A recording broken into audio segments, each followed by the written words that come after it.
SPDI MPD. Kepada Al-Ustadz Maridin SPDI MPD kami persilakan dengan segala hormat.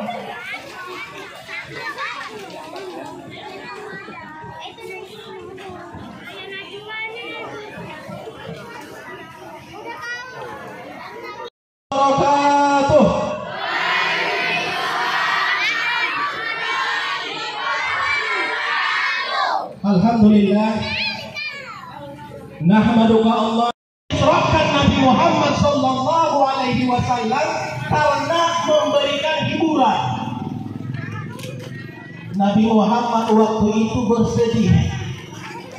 Apa yang disedihkan Nabi Muhammad? Wafatnya dua tokoh utama yang mampu memperjuangkan Islam. Siapa tokoh yang pertama itu? Ada yang bisa jawab adik-adik? Istri Nabi Muhammad yang pertama siapa? Ada yang bisa? Nama paman Nabi Muhammad yang wafat siapa? Nama kakek Nabi Muhammad siapa? Ini perlu diajarkan Bapak Ibu untuk generasi. Kita mulai.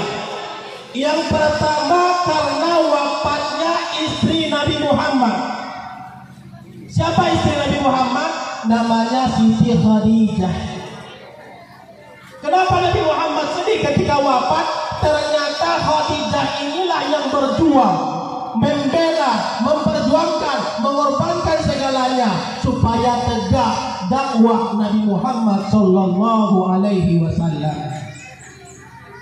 Kita ingat setelah beliau pun datang dari Gua Hira sambil ketakutan karena berjumpa dengan Jibril pertama kali.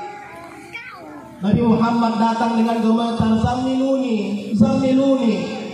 Khadijah istri yang soleha, yang bijak, tidak marah-marah bu. Apa? Kenapa kamu gini? Enggak. Apa yang dilakukan Khadijah? Menunjukkan kesolehannya, dia ambil selimut, dia selimuti. Apakah Khadijah bertanya? Tidak. Kenapa Khadijah bertanya? Dia tidak bertanya karena dia tahu Nabi Muhammad sedang dalam keadaan khawatir, takut, gelisah, gemetar, makanya dia selimuti Nabi Muhammad. Kapan dia tanya? Beliau baru bertanya setelah Nabi Muhammad tenang, nyaman, gemetarnya hilang, ketakutannya hilang, kekhawatirannya hilang, baru Khadijah bertanya. Kalau Bapak Ibu sedang khawatir datang ke rumah, kira-kira respon Ibu gimana?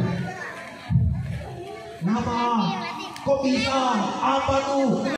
Biarkan dakwah Nabi Muhammad. Kita kenal Bu, Khadijah tuh orang kaya. Sampai-sampai suatu ketika Nabi Muhammad tertidur di paha Khadijah. Itulah kemesraan Nabi Muhammad. Lalu Khadijah melihat rambut Nabi Muhammad sudah ada uban. Air matanya jatuh menetes sampai kepada pipi Nabi Muhammad.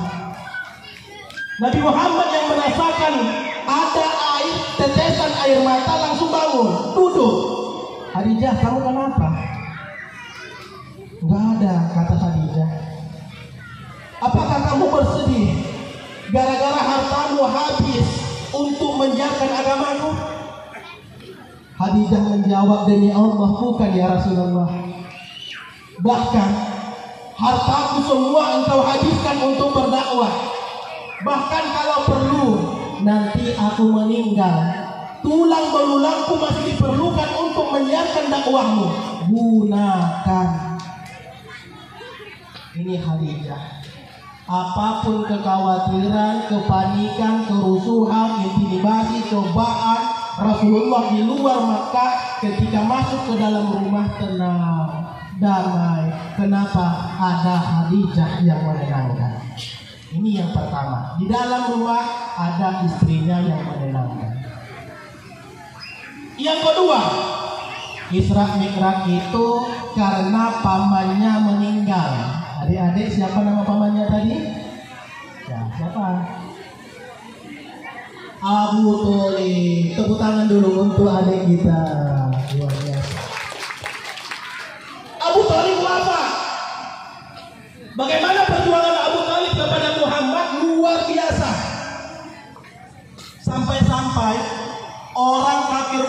berpikir 1000 kali untuk menyakiti Muhammad karena ada Abu Talib. Bahkan saking khawatirnya kepada Abu Talib, mereka ingin mengintimidasi Nabi Muhammad. Mereka datang dulu ke Abu Talib. Ya Abu Talib, tengok kemenakanmu. Dia caci agama kami, dia caci nenek moyang kami, dia caci berhala-berhala kami. Tolong larang dia, kalau tidak kami akan bunuh dia. Abu Talib tidak mau. So masih hidup Abu Talib, Nabi Muhammad tidak ada yang berani untuk mengganggunya. Ada tawaran harta, ada tawaran istri, ada tawaran lain sebagainya. Bahkan ada tawaran supaya sholat kepada Muhammad 1 minggu, kemudian berjambah berhala 1 minggu, ditolak oleh Nabi Muhammad. Terakhir mereka datang, ya Abu Talib, kalau kamu tidak bisa menegah melarang Muhammad kemenakanmu, maka kami yang akan melarangnya. Di situ mulai khawatir Abu Talib. Kenapa khawatir Abu Talib? Karena kafir Quraisy ini sudah habis kesabaran untuk mendengarkan dakwah Nabi Muhammad. Apa yang mereka lakukan? Apa yang Abu Talib lakukan? Dia jumpai Nabi Muhammad. Ya kemenakanmu. Orang-orang kafir, orang-orang Makkah sudah datang kepadaku, berkata begini dan begitu, supaya kau tinggalkan agamamu, berhenti untuk mencaci, berhenti untuk melarang mereka beribadah terhadap berhala-berhala mereka, hentikan dakwahmu. Apa kata Nabi Muhammad? Wallahi ya'am, walau wada'us samsa fil yamini, walau wada'us samsa fi yamini, wal qamari fi yasari, ala at'arakal hazal ama, la atrak hatta yudhirahu Allah au ahlik. Demi Allah, wahai pamanku, kata Nabi Muhammad kepada Abu Talib, sekiranya orang-orang kafir Quraisy datang kepadaku, memberikan matahari di tangan kananku, kemudian mereka memberikan bulan di tangan kiriku, supaya aku tinggalkan agamaku, la atrak, di hadis lain, ma taraktuh, saya tidak akan pernah tinggalkan, hatta yuzhirahullah, sehingga agama Allah betul-betul tegak di muka bumi ini. Atau pilihan yang kedua, au ahli, atau lebih baik saya mati. Mendengarkan jawaban itu, Abu Talib berdiri. Ya Muhammad, demi Allah, tidak ada yang bisa mengganggumu, tidak ada yang bisa mengintimidasimu, tidak ada yang bisa membunuhmu. Semasih aku hidup, semasih aku tidak berbantalkan tanah, semasih aku hidup, aku akan menjadi pembelaan. Di dalam rumah Nabi Muhammad ditenangkan dengan Khadijah. Di luar rumah diamankan oleh Abu Talib. Sekarang Khadijah meninggal, Abu Talib wafat, Nabi Muhammad bersedih. Dikatakanlah tahun itu dengan namanya Amul Huzni, tahun kesedihan. Yang biasanya nggak ada gangguan, nggak ada cacian, nggak ada intimidasi.